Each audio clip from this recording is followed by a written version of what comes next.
আসসালামু আলাইকুম ওয়া রাহমাতুল্লাহ।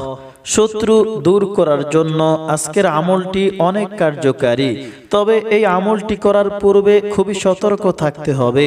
কোনো নাজায়েজ উদ্দেশ্য বা কাউকে ক্ষতি করার জন্য এই ওয়াজিফাটি করা যাবে না। কোনো কারণে কাউকে ঘর ছাড়া করার জন্য বা কারো সম্পত্তি জবরদখলের জন্য এই আমলটি করলে আপনি অনেক গুনাহগার হবেন এবং এটি কবিরা গুনাহ। শুধুমাত্র জায়েজ উদ্দেশ্যের জন্যই এই আমলটি করতে পারবেন।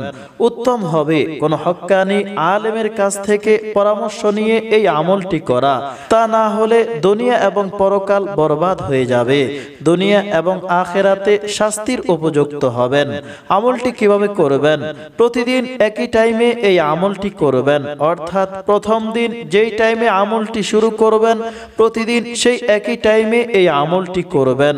যদি প্রথম দিন আসরের পরে আমলটি করেন তাহলে প্রতিদিন আসরের পরে এই আমলটি করবেন, এর আগে পরে পড়বেন না। আমলটি শুরু করার পূর্বে শুধু একবার বিসমিল্লাহির রহমানির রহিম পড়ুন, অতঃপর 100 বার এই বাক্যটি পড়ুন, ইয়া মুকাল্লিবাল কুলুব ইয়া ইসরার, ইয়া মুকাল্লিবাল কুলুব ইয়া ইসরার। লাগাতার 41 দিন এভাবে আমলটি করুন।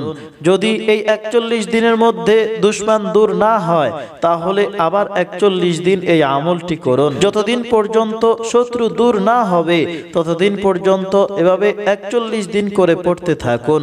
ইনশাআল্লাহ খুব দ্রুত দুশমন দূর হয়ে যাবে, আপনি নিরাপদ হয়ে যাবেন।